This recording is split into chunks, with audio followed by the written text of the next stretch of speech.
Proverbs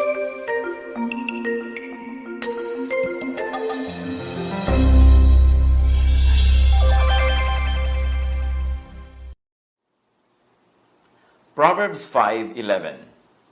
You don't want to end your life full of regrets. Siyempre, ayaw naman natin na sa pagwawakas ng ating buhay ay punong-puno ng mga pagsisisi at panghihinayang. Kaya ang buhay na ito, bagamat maiksi, it is long enough. God has determined the number of our days na kung ito ay ating gugugulin sa tamang paraan, sulit na sulit, hindi kulang ang oras ng buhay. Don't waste your time and your life worrying about and resisting what happens. Resisting who comes and who goes. Marami kasi tayong mga pag-aalala. Sobra tayong natatakot na baka tayo mamatay, baka mamatay yung mga loved ones natin. Siyempre, ayaw natin mangyari yon. Pero tama ba naman na lagi natin yung katakutan, laging isipin, laging gawing nasa guni-guni natin, tuloy ay tayo ay lagi nang pinahihirapan? Receive and give. Receive and give up. Receive and let go. Yan ang napakaiksik pamagat ng ating pag-aaral sa sandaling ito. Kung ating susuriin ang buhay, at makikita naman natin sa Biblia ang lahat ng mga ideya na ito, life goes in cycles. Paulit-ulit lang ang lahat sa buhay.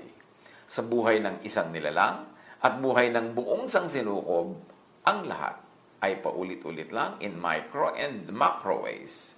Ecclesiastes 1:5-7. Ang araw ay patuloy sa pagsikat at patuloy sa paglubog. Pabalik-balik lang sa pinanggalingan. Ang hangin ay umiihi patungong timog, papuntang hilaga, buong araw na paikot-ikot. Lahat ng tubig ay umuuwi sa dagat, ngunit hindi ito napupuno. Ang tubig ay bumabalik sa batis sa pinagmulan upang muling umagos patungong karagatan. As we have said, lahat ay paulit-ulit lang. Pati ang wind cycle, ang water cycle, in fact, lahat ng nasa buhay ay cyclical. Tayo ay patuloy lamang na nire-recycle. Lahat ng kinreate ng Diyos, sabi, on the seventh day, God rested from all His work. Ibig sabihin, ang kanyang ginawa ay self-sustaining, self-circulating, self-recreating, self-recycling. Kaya, pabalik-balik lang ang lahat. Ecclesiastes 12:7, the dust returns to the ground it came from, and the spirit returns to God who gave it. Pati ang ating katawan, recycled. At ang ating espiritu, galing sa Diyos, tumira dito sa ating katawan, babalik sa Diyos. Ganun lang ang lahat. Paulit-ulit, pabalik-balik. Ano ang ibig sabihin niyan sa ating pag-appreciate ng buhay? Na dapat nating maintindihan at ma-appreciate that individual lives enter and leave the cycle at different points. Parang Ferris wheel, maraming silya, paikot-ikot, sasakay ka, hindi naman sure na yung point na pinagsakyan mo, doon ka rin bababa. Merong kaitaasan pa lang doon, ay bumababa na siya, lumulutang na. Meron namang sa gitna pa lang, ay bumababa na, iba-iba. Kaya hindi naman pare-pareho ang edad or period of life or stage of life kung kailan ang tao ay sumasakabilang buhay. Ecclesiastes 3:1-8. Ang lahat sa mundong ito ay may kanya-kanyang panahon. May kanya-kanyang oras. Ang panahon ng pagsilang at panahon ng pagkamatay. Bakit natin inuulit-ulit ang mga verses na ito? Sa sobra nating kumisang pag-aalala tungkol sa kamatayan natin, kamatayan ng ating kapwa, ng mga mahal sa buhay, nalilimutan nating part yun ng life. That it's all part of life. Na kung meron tayong mahal sa buhay, gusto nating makasama siya ng mahabang-mahabang panahon, pero dapat merong tayong nakalaan na puwang sa ating puso na pwedeng mapaaga siya ng pagpunta sa Panginoon, pagbalik sa Diyos, o tayo ay mapaaga kasi nga hindi naman laging sabay-sabay yan. Ecclesiastes 1:4, patuloy ang pagpapalit-palit ng mga lahi, ngunit hindi nagbabago ang daigdig. Merong constant. The earth remains the same. But life keeps on recycling. Kuminsan lang naman kasi nagmumukhang maiksi yung buhay kung yung buhay mo yung nautas. Buhay ng mahal mo yung nabawi. Parang ang iksi. Pero pag tiningnan mo yan from the point of view of the Milky Way, of the galaxy, of even just the universe, or just the planet, wala naman talagang nawawala at wala namang naglalaho kasi ang lahat ay nare-recycle. Ang lahat ay bumabalik, nagpapabalik-balik. Even what happens to you happens in cycles. Ecclesiastes 3:1-8. Ang lahat sa mundong ito ay may kanya-kanyang panahon, may kanya-kanyang oras. Ang panahon ng pagsilang at ng pagkamatay, ng pagtatanim at pagbunot ng tanim, ng pagpatay at ng pagpapagaling, ng paggiba at ng pagtatayo, ng pagluha at ng pagtawa, ng pagluluksa at pagdiriwang. Ang panahon ng pagkakalat ng mga bato at panahon ng pagtitipon sa mga ito, ng pagyayakap at ng paglalayo, ng paghahanap at ng pagkawala niyon, ng pag-iingat sa isang bagay at ng pagtatapon, ng pagpupunit at ng pagtahi, ng pagtahimik at ng pagsasalita. Ang panahon ng pagmamahal at panahon ng pagkapuot, ng digmaan at ng kapayapaan. So lahat may panahon. Paano ang tao magkakaroon ng maximum enjoyment of life and minimized suffering? Mabuhay ka sa panahon. Kung panahon ng kaligayahan, magpakaligaya. Kung panahon ng lungkot, tanggapin ito. Kung panahon ng pagsilang, masaya tayo. Kung panahon naman ng pagpanaw, syempre may lungkot, pero tanggapin. Kasi panahon talaga ang lahat. May panahon ng pagsikat at may paglubog. May panahon ng ginhawa at may panahon naman ng kuminsan na hirap. May panahon ng pagsasawalang bahala at meron namang panahon ng pagsaseryoso. Ang masayang tao ay yung nabubuhay ayon sa takbo at pintig ng panahon. Hindi mo nire-resist yung cycles of life, sumasakay ka lang. Job 37:13. Ang ulang ibinubuhos ng dakilang Diyos, maaaring parusa o kagandahang loob. So pag sumobra yung ulan, merong binabaha, meron namang natutuwa dahil ang kanilang mga halaman ay nadidiligan, ang mga dam ay napupuno at nagkakaroon ng laman. So kung ano man ang napatapat sa iyo, kung ang tag-ulan ngayon ay napakalaking kaligayahan at pagpapala sa iyo, enjoy it. Pero may mga panahon naman ang tag-ulan ay nagiging parang disadvantageous to you. Kasama rin yon sa cycles of life. Kung biglang sumungit ang panahon, may natutuwa dyan because, our atmosphere is being recharged. Pero meron naman, pag tinamaan ka ng kidlat, namatay ka bigla o ang iyong mahal sa buhay. Pero kailangan naman ng planeta ang mga kidlat. So, merong mga takbo ang panahon na advantageous to you. At meron naman na hindi laging advantageous. Sakay lang. Huwag labanan. Huwag laging magtampo sa Diyos. Huwag laging piliting ibahin ang nangyayari when it is much easier to just flow with what happens. Ecclesiastes 12:7, alalahanin mo siya, ang Diyos, bago manimbalik sa alabok ang ating katawang lupa at ang ating hininga ay magbalik sa Diyos na may bigay nito. So, habang bata ka pa, enjoyin mo ang iyong kabataan para pag tumanda ka at hindi mo na kayang gawin ang ginagawa ng bata, wala kang sukat ipagsisi. Mabuhay tayo na may consciousness na may limit ang time natin dito sa mundo. May limit ang pagiging sanggol, pagiging paslit, pagiging bata, pagiging kabataan. May limit ang pagiging young adult at mayroong limit ang pagiging full adult. May limit din ang seniorhood. Kaya kailangan bawat stage of life na yan, kung anong dapat mong gawin, gawin mo. Ang dapat mong itanim mo. Ang dapat mong anihin mo. Kasi hindi nababalik ang panahon na yun. Huwag sayangin ang oras. And then do not go out of this world possessed by regrets. To be happy, peaceful and serene, gracefully receive what comes. Yes, meron tayong pwedeng tanggihan. Pero dapat kilalanin mo yung dapat talagang tanggapin at hindi pwedeng tanggihan. Meron tayong kayang baguhin At meron tayong hindi kaya at hindi dapat baguhin. Tatanggapin lang. And it is to our advantage to be wise, to recognize kung ano ang tinatanggap at ano ang binabago, ano ang tinatanggihan at ano ang buong pusong tinatanggap. O kahit man hindi buong puso ay dapat mo ring tanggapin, even grudgingly, kasi dapat tanggapin.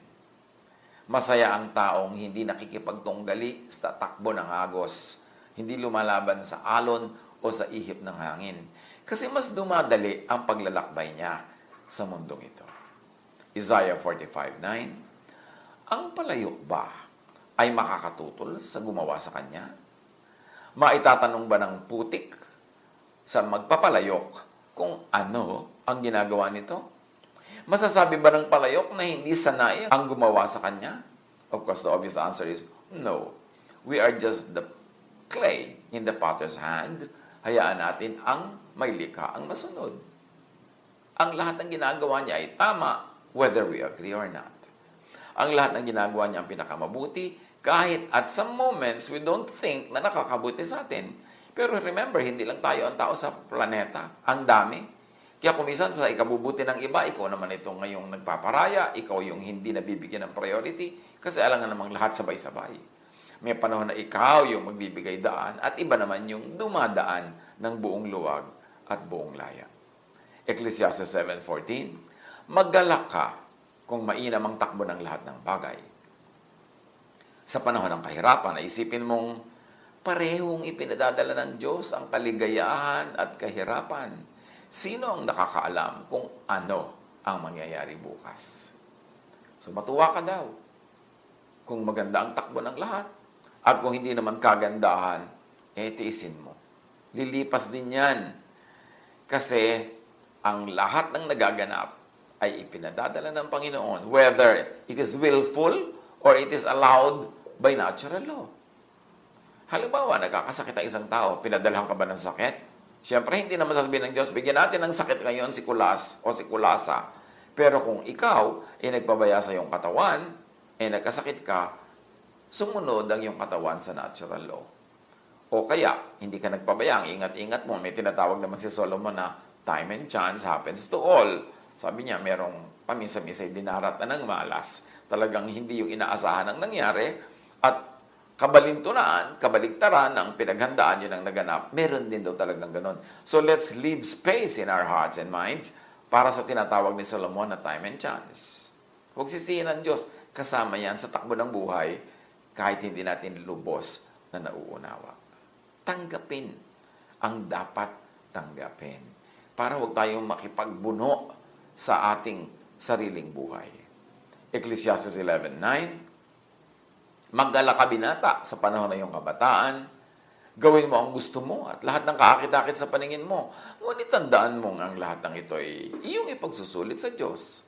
So kung umabuso ka, meron yung consequence. And God does not have to personally bring you the consequence. Nandiyan na yun sa natural law. Ang itinanim, aanihin. So kung gusto mong mag-ani ng masaya, magtanim ka ng nakakapagpasaya. Kung ayaw mong umani ng nakakapagpalungkot, huwag kang magtanim ng nakakapagpalungkot. Kasi kung ano ang tanim, yun ang bunga. May magtatanong na naman, bakit po puro kagandahan ang ginawa niya, pero ang naging bunga, hindi rin maganda. Nangyayari nga kumisan yung time and chance. Pero hindi yun lagi, pamisa-minsan lang yun. At, syempre, by God's grace, makaka-recover ang lahat kahit tamaan sila ng time and chance. Dahil meron din namang time and chance na advantageous and beneficial doon sa may katawan. Yung hindi naman niya inaasahan, biglang nag-top siya sa exam.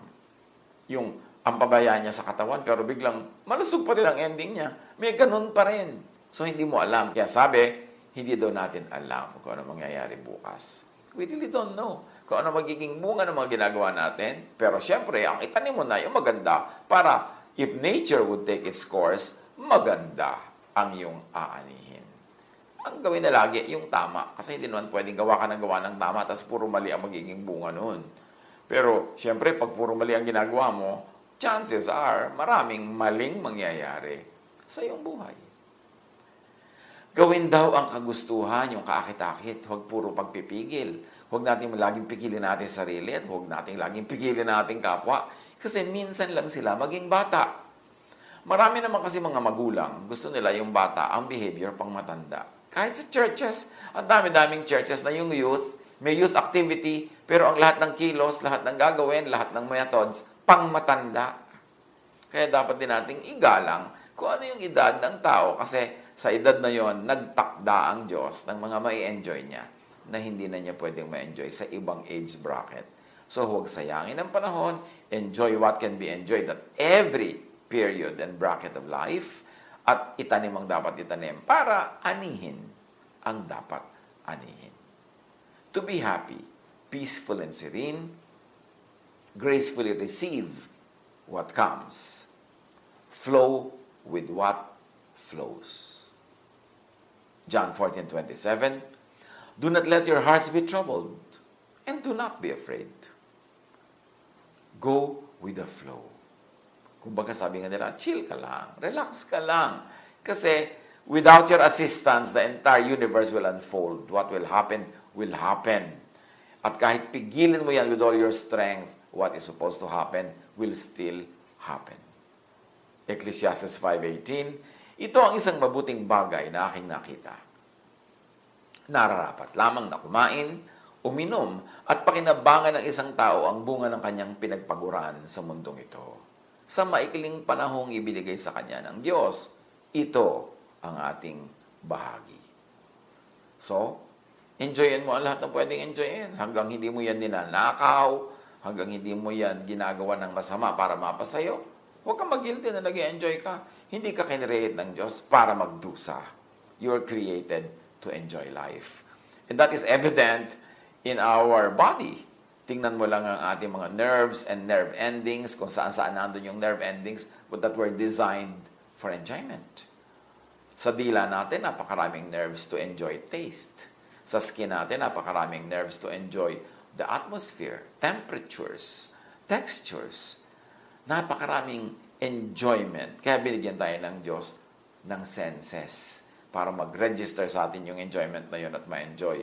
Marami naman, akala nila ang pagiging religious, ibig sabihin, tanggihan ang lahat ng sinasabi ng iyong senses, tanggihan ang lahat ng iyong kaligayahan, tiisin ang lahat ng kagustuhan.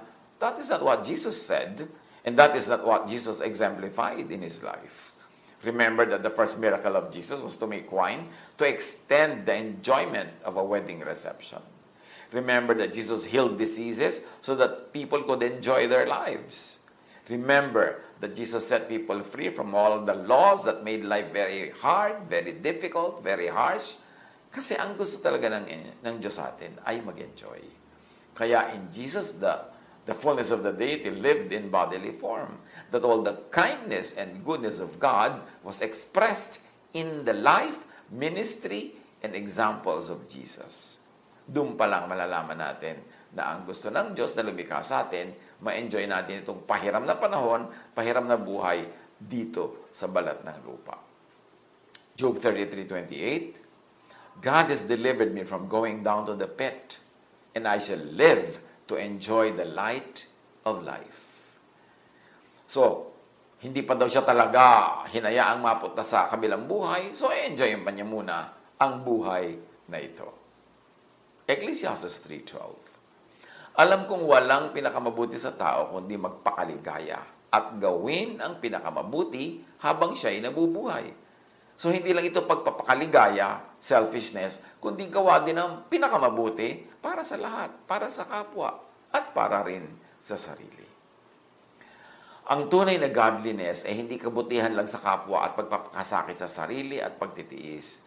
Ang tunay na godliness ay yung sinabi ni Jesus, love others as you love yourself. In other words, mahal mo ang iba, mahal mo rin ang iyong sarili. At pag ginawa mo yan sa hinabahaba ng iyong buhay, kung magwawakas na ito, wala kang regrets. At kung ang mga mahal natin sa buhay ay tinulungan natin, in-equip, pinalaya, na sila man ay sumaya, lumigaya, anumang oras silang tawagin sa kabilang buhay, wala tayong pagsisisi. Kasi hindi tayo naging hadlang sa kanilang kaligayahan at naging katuwang pa nga tayo at katulong for them to maximize life. To maximize happiness and pleasure, to minimize pain, and to do the most good. To be happy, peaceful, and serene, gracefully receive what comes. Give. Give up what goes. So para tayo masaya, tanggapin ang dumarating na hindi pwede at hindi dapat tanggihan. Pero maluwag sa dibdib na isuko ang dapat isuko, ibigay ang dapat ibigay. Ito man ay earthly life. Ito man ay ating hininga. Kung panahon na tinatawag ka na ng Panginoon, go, because you're going to God. Dito at sa kabila, nandun din ang Diyos. Kung panahon na ang mga mahal natin sa buhay ay tinatawag ng Diyos, release that loved one. Give up that loved one to God. Kasi hindi naman kaluguyan doon sa loved one natin na mula sa ating piling ay pupunta na siya sa piling ng Diyos. Although kapiling din ng Diyos dito, pero siyempre iba naman yung sa kabilang buhay. Pag humiwalay na yung ating espiritu sa ating katawan, we join God in spirit, in fullness of spirit, ibang dimension siyempre yon. It is something to be wished for, something to be desired, pero dahil limited ang ating pananaw sa mundong ito, limited by our body, by our earthly existence, halos ayaw natin. Pero kung talagang hindi na maiiwas at ayan na, tanggapin. Tanggapin. Release that last breath and then receive the eternal breath from God and begin your eternal life in spirit. Ganon din sa ating mga loved ones. Ayaw natin silang i-give up to the next life sa kabilang buhay.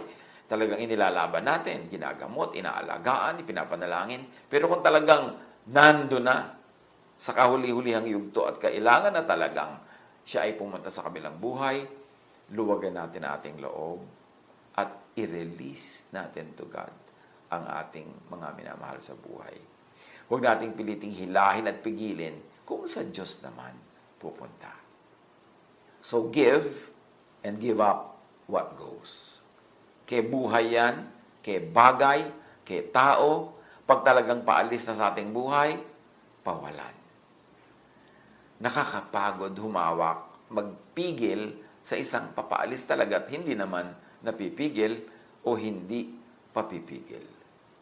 Ecclesiastes 12:1-2. Alalahanin mo ang iyong manlilikha sa panahon ng iyong kabataan, bago dumating ang mga araw at taon na puno ng kaguluhan, panahong hindi mo na madama ang tamis ng mabuhay. So, pagka panahon na ng kabataan, alalahanin mo ang Panginoon na nagbigay sa iyo ng kabataan, enjoy it. Pero alalahanin mo din ang Panginoon na may mga limitasyon na ibinigay. Just observe those limits. Kasi pag limited ka, ibig sabihin yun ang mabuti para sa iyo. Huwag mong sagarin, huwag mong lampasan kasi hindi na magiging mabuti sa iyo. Magkakaroon niya ng consequence. Pero huwag mong isipin na puro lang pagpipigil ang ginagawa sa iyo ng Diyos dahil bata ka. No, there are many things that can be enjoyed at every stage of life. Alalahanin mo ang Diyos bago makubli ang sikat ng araw, bago magdilim ang buwan at mga bituin, bago ka matabunan ng makapal at madilim na ulap. O hindi naman siyempre magwawakas ang mundo, hindi talaga didilim yung araw, hindi talaga magdidilim mga bituin. Ang sinasabi lang dito, alalahanin mo ang Diyos bago lumabo ang iyong mata, bago ka magkaroon ng cataracts, bago ka magkaroon ng sari-saring sakit ng mata na nahihirapan ka na makakita, magbasa, etc., etc., enjoyin mo na ang pagtingin, tumanaw ka na ng tumanaw. Enjoyin mo na ang paggalaw kasi darating ang panahon, hindi ka sobrang makagalaw dahil hindi ka nga makakita. Philippians 3:13, I forget what is behind and I struggle for what is ahead. Huwag tayo masyadong magdrama about the past. Pag mahilig ka mag-alala ng past, lulungkot ka. Bakit malungkot ang past? Kasi marami nang nandun dati, ngayon wala na. Marami ka nang na-enjoy noon na ngayon wala na. Although maaaring napalitan na ibang enjoyment, pero iisipin mo pa rin yung nawala noon, kahit may kapalit ngayon, lulungkot ka pa rin. Kaya dapat na lagi mo tinitingnan yung darating pa lang. Pero hindi naman tayo dapat ma-obsess with the future kasi worry naman ang dadalhin yan sa ating buhay. Yung sabi nga nila, sakto lang. Yung konting palingon-lingon lang sa past para meron kang reference, konting pasilip-silip sa future para meron kang guide, pero ang atupagin mo is the here and now. Yung ngayon. Huwag nang isipin yung mga taong nandun in the past pero nawala na ngayon. Ang atupagin mong mahalin, makipagmahalan ka sa mga nandyan ngayon. At huwag ka masyadong matakot sa future. Kasi Hindi natin alam kung ano mangyayari. So, huwag mo nalang isipin, mapapagod ka lang. Ang atupagin, ang enjoyin, ang buhusan ng panahon, ang pagmamahal, ang kalinga, ay ang now. Yung ngayon, because now is all you have.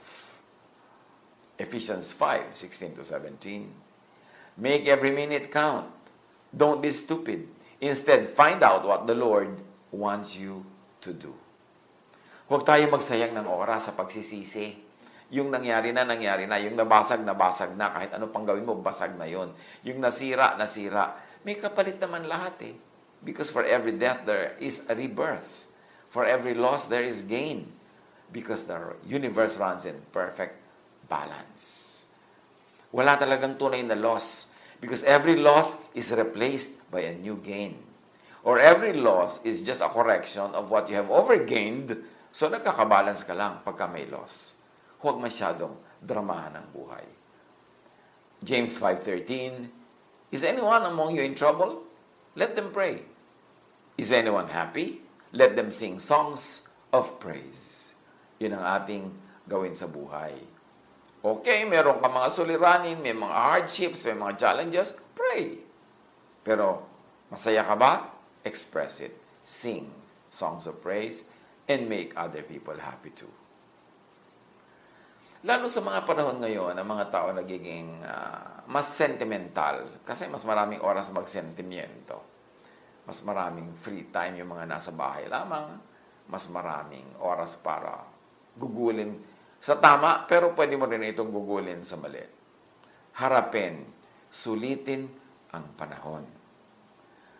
Bitawan na yung tapos na. Magbukas tayo ng palad sa darating pa, pero ang hawakan, ang yakapin, ang himasin ay yung ngayon. Because that is what we have.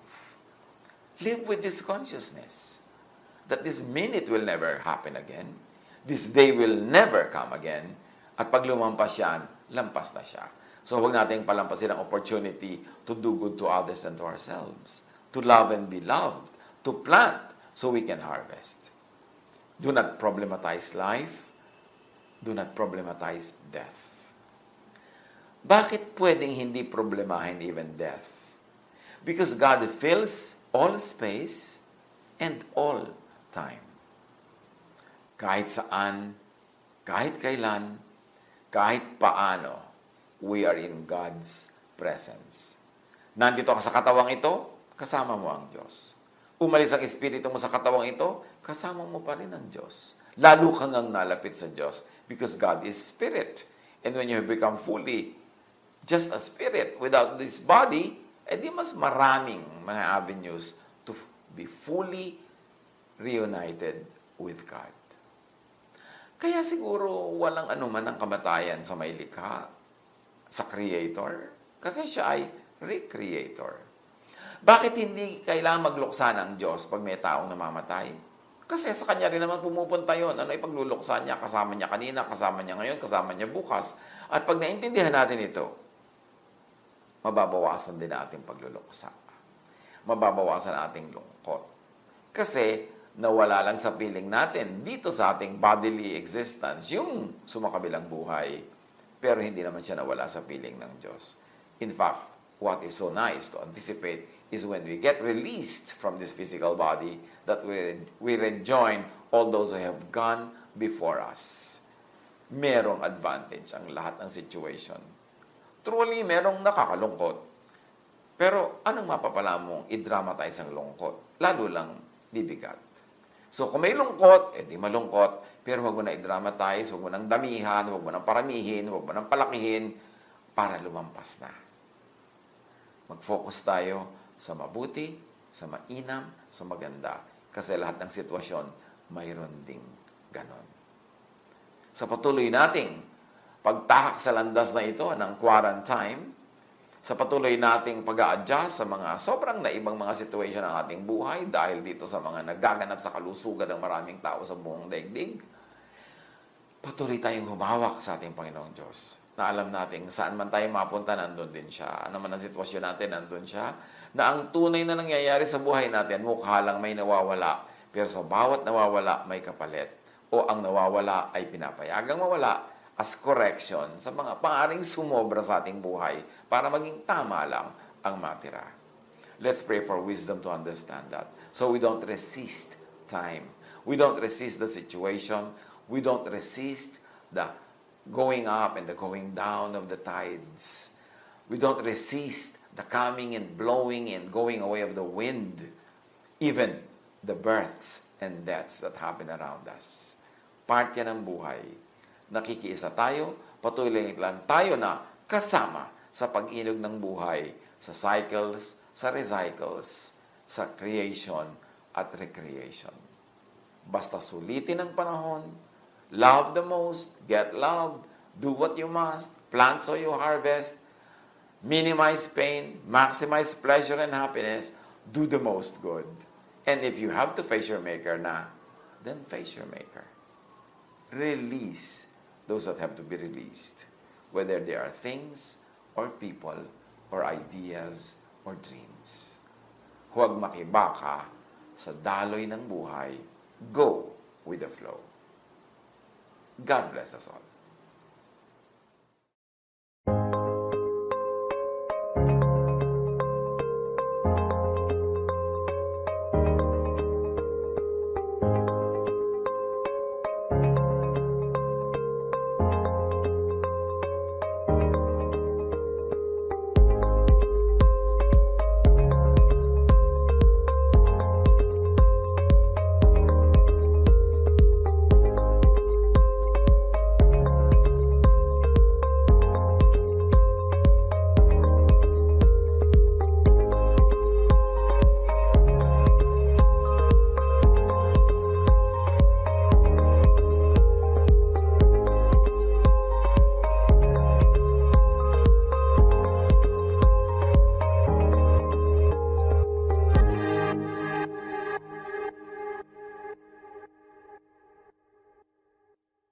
Love to you, mga pamangkin. Dito tayo mag-aral ng salita ng Diyos. Dito tayo mag-aral ng mga practical na bagay, magdalanginan para sa isa't isa, makinig ng mga mensahe, at dito tayo magsasama-sama spiritually sa ating official Ed Lapis YouTube channel na ang address ay Sabi ni Kuya Ed. Remember, dito tayo ha, Sabi ni Kuya Ed, ang ating official YouTube channel. Do not forget to subscribe. Click the subscribe button and ring the bell for notification. Like, comment, and share our official YouTube channel. Visit Ed Lapis website for daily devotion, audio podcast, latest video message, send your prayer request, subscribe to mailing list and more. Visit edlapis.com.ph.